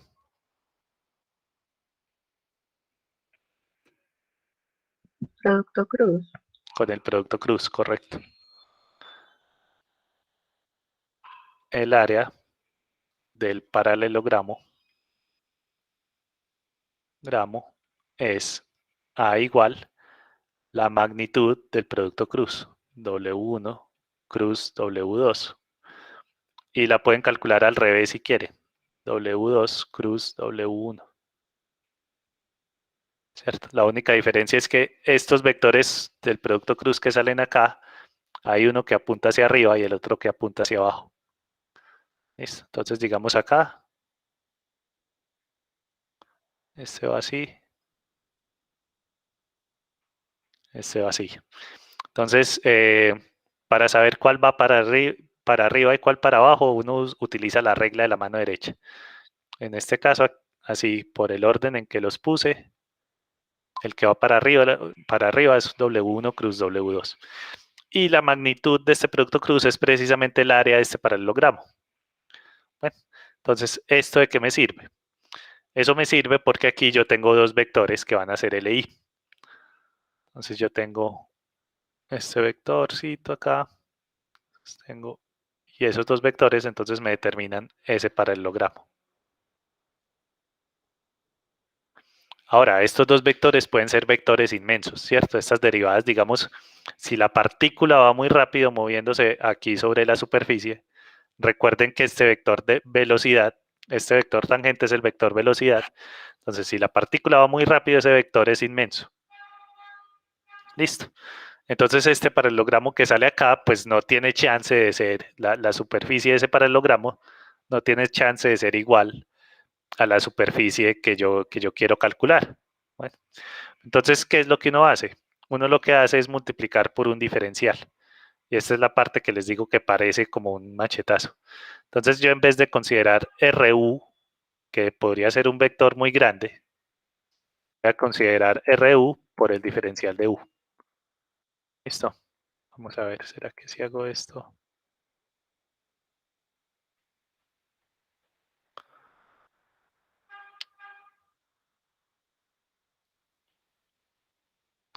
Listo.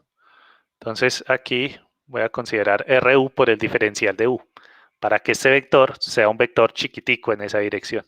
Y lo mismo acá, RB por el diferencial de B. Cuando uno hace eso, entonces lo que obtiene son un par de vectores, nuevamente son tangentes a la superficie, pero son infinitesimalmente pequeños. Bueno, y cuando uno hace el producto cruz de esos dos, le va a salir un pedacito de superficie que es, como son tan pequeños, es como si fuera un parchecito sobre ese. Entonces, usando esto,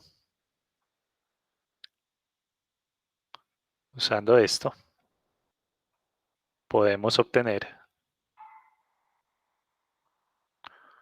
un diferencial de superficie.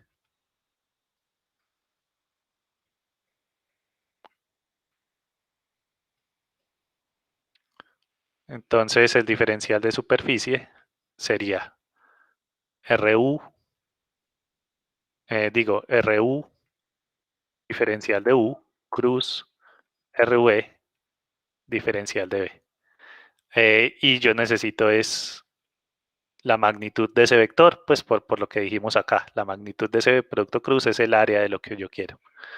Bueno, ahora este de U y de B son escalares, entonces pueden salir de ahí.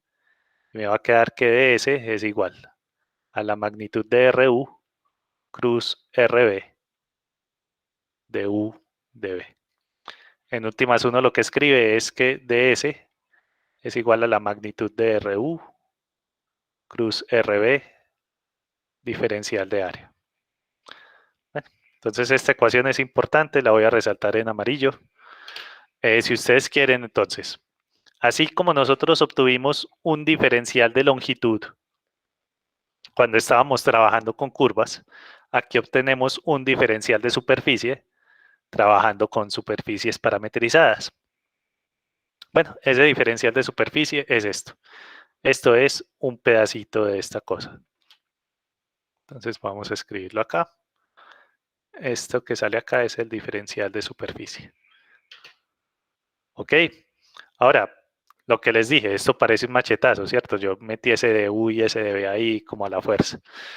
Pero eso en últimas, la justificación de eso es hacer una suma de Riemann.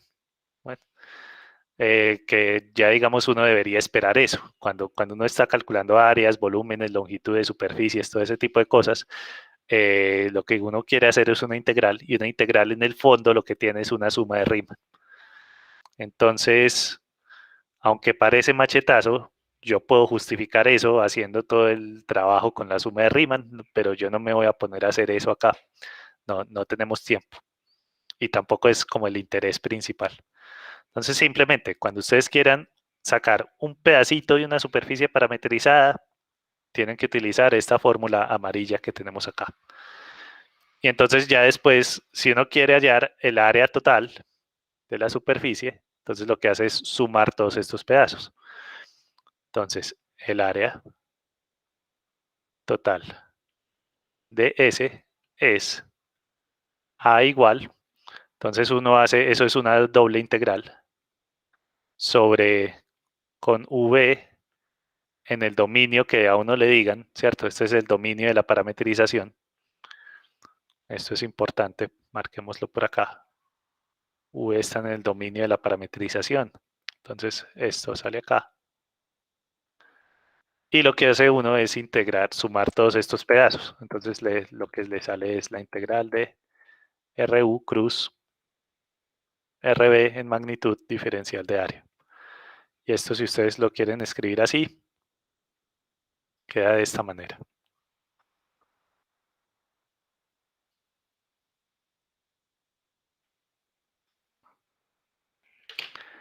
¿Listo? Entonces esa es la fórmula de área superficial. ¿Qué más les tenía que decir yo sobre esto?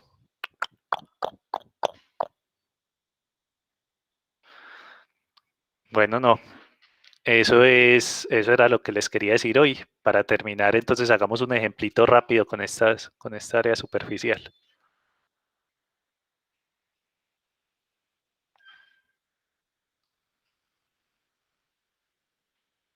Entonces, ejemplo.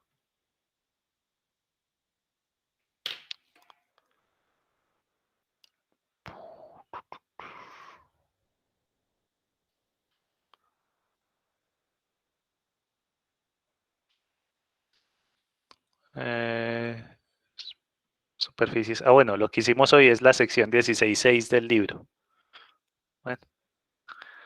Y aquí al final de la sección 16.6 hay un montón de ejercicios sobre superficies. Fíjense, digamos, este ejercicio es bueno. Hay que emparejar estos dibujos con estas fórmulas que hay acá. Entonces, una forma en la que ustedes pueden hacer eso es pues simplemente meter la fórmula a GeoGebra a ver cuál le sale. ¿Cierto? Pero esa no es la idea del ejercicio. La idea del ejercicio es que ustedes miren esa superficie y mirando la superficie se hagan una idea de cuál debe ser la fórmula. Entonces, por ejemplo, esta primera es un cilindro, ¿cierto? Entonces debería ser algo en X y Z y la Y debería ser una constante. Entonces vamos a ver cuál tiene Y igual a una constante.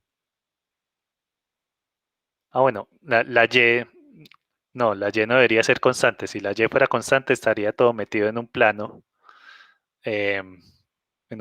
simplemente. La Y debe extenderse a lo largo de, pues, de todo el valor Y, de todo el eje Y. Entonces la Y debe ser igual a uno de los parámetros. Y este lazo que hay acá debe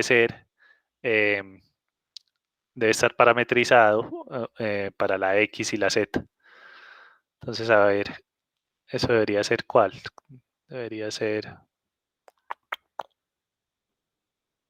No me cuadra ninguna.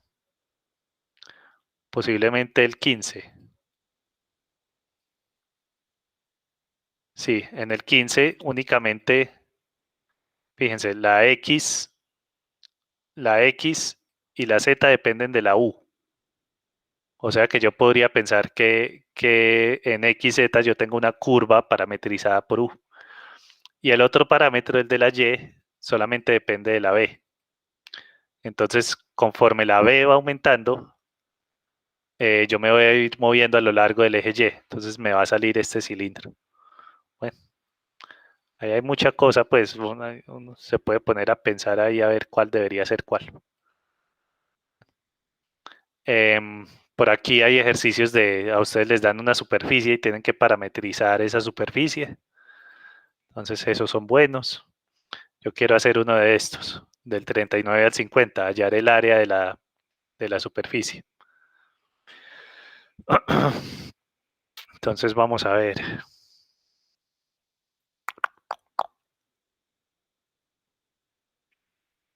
Un pedazo de un plano dentro de un cilindro. Pues yo en los otros cursos he hecho el 42, en los otros grupos, pues porque es como medio interesante. Hay otros que son ahí como más sencillitos. Hagamos el 42.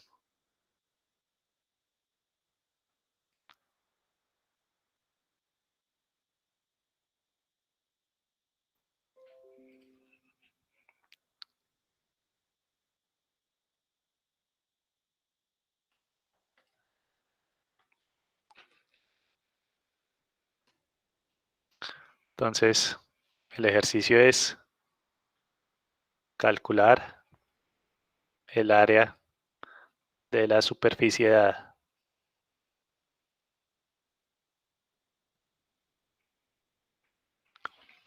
Entonces, eso es un pedazo de cono que está dentro de una región en el plano XY. Entonces, vamos a ver.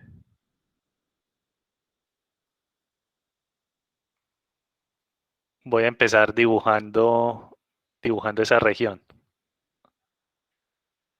Entonces, esa región es la recta y igual a x y la recta y igual a x al cuadrado. Igual a x, y luego y igual x al cuadrado. ¿Ok? Entonces yo quiero todo lo que está dentro de ese par de cosas. O sea, yo quiero esta región que hay acá. Esa región es cuando la y varía desde x al cuadrado. Entonces x al cuadrado es menor que y eso es menor que la x. Ahí está la región.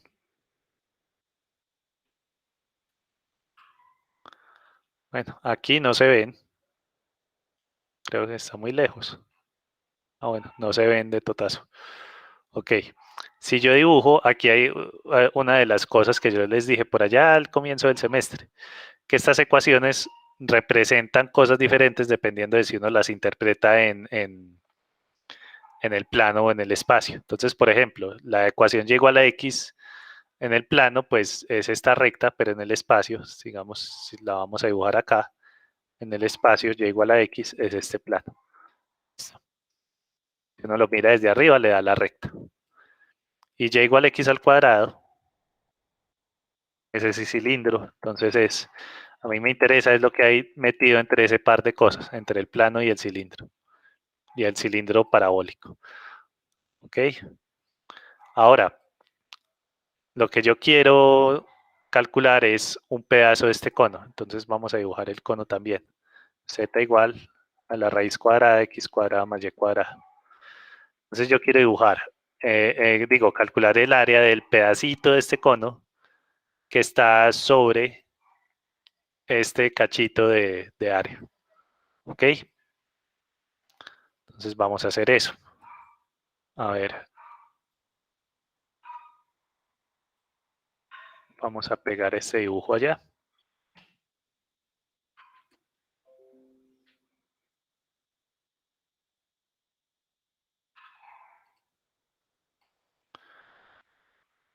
Listo. Ahora cerremos esto. Y peguemos y vamos a dibujar esto.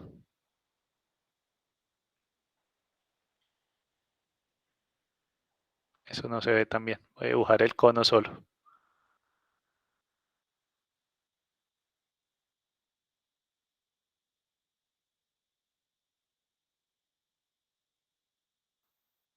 Ok.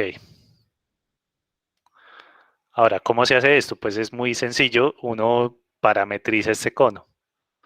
Parametrizar ese cono es lo primero que les enseñé en la clase de hoy. Entonces tenemos z es igual a f de xy igual a raíz cuadrada de x cuadrado más y cuadrado. Entonces parametrizamos de la siguiente manera. Parametrizamos como x igual a u, y igual a v y z igual a la raíz de u cuadrado más v cuadrado. ¿Ok? Ahora, ¿cuál es el dominio de esta función? Vamos a decir que u y v pertenecen a un cierto dominio. Ese dominio tiene que ser esta región que hay acá. Ahora, esta región pues está descrita en términos de x y y. Entonces, esto es y igual a x cuadrado, pero cuando yo la reescribo así, me queda que v es igual a u cuadrado, ¿sí o no? Y esta de arriba es y igual a x, que es lo mismo que decir u igual a v.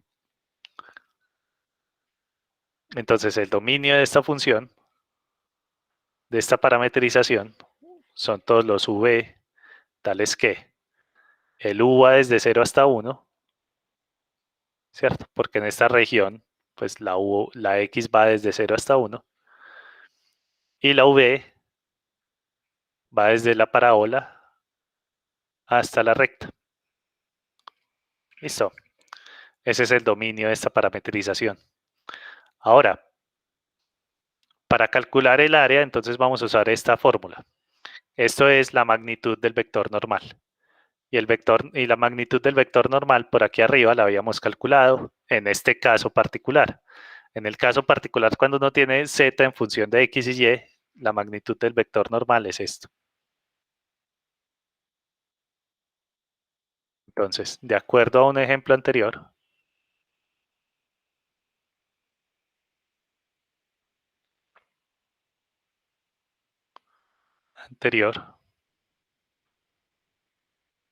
tenemos que el diferencial de superficie es la raíz cuadrada de la derivada de f respecto a u al cuadrado más la derivada de f respecto a v al cuadrado más 1 de u de v. ¿Ok? Es esto que habíamos, pues el diferencial de superficie es esta cosa, pero esta cosa la habíamos calculado aquí arriba y nos había dado esto. Ok, entonces calculemos cuál es la derivada de esto respecto a u. Recuerden, la x es la u y la y es v. Entonces yo tengo f de v es igual a raíz de u cuadrado más v cuadrado.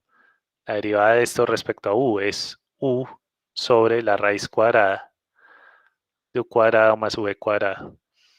La derivada respecto a v es v sobre la raíz cuadrada de u cuadrado más v cuadrado.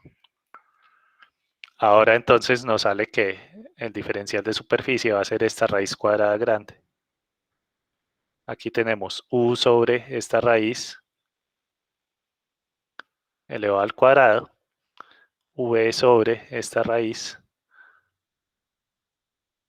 elevado al cuadrado más 1. Diferencial de u, diferencial de b, o viceversa si uno quiere. Bueno, y ahora hacemos esta cuenta. Entonces me sale que el diferencial de superficie es la raíz cuadrada de... Esto me queda u cuadrado y abajo la raíz desaparece. Entonces me queda u cuadrado más v cuadrado más. Aquí pasa lo mismo. B cuadrado arriba y abajo la raíz desaparece. Más 1 de u de b. Luego aquí tenemos, cuando uno hace esta suma de fracciones, fíjense, eso se va a convertir en un 1. Entonces esto me va a quedar la raíz de u cuadrado más v cuadrado sobre u cuadrado más v cuadrado más 1 de u de b. Y eso se va a convertir en raíz de 2 de u de b, ¿cierto? Esto es un 1. Démoslo ahí. Todo esto es un 1. Ok. Entonces ahí está. El diferencial de superficie es esta cosa. ¿Y qué hay que hacer entonces? Hay que integrar ese diferencial de superficie sobre la región de integración. Entonces me va a quedar que esto da el área que estoy buscando es la integral sobre d de raíz de 2 de u de b, o de b de u, pues en este caso creo que el que nos sirve es al revés, de b de u, porque los límites de integración, la v varía entre valores de u. Entonces esto va a quedar así, integral de 0 a 1, integral de u cuadrado a u, raíz de 2 de b de u. Y esto ya se puede terminar.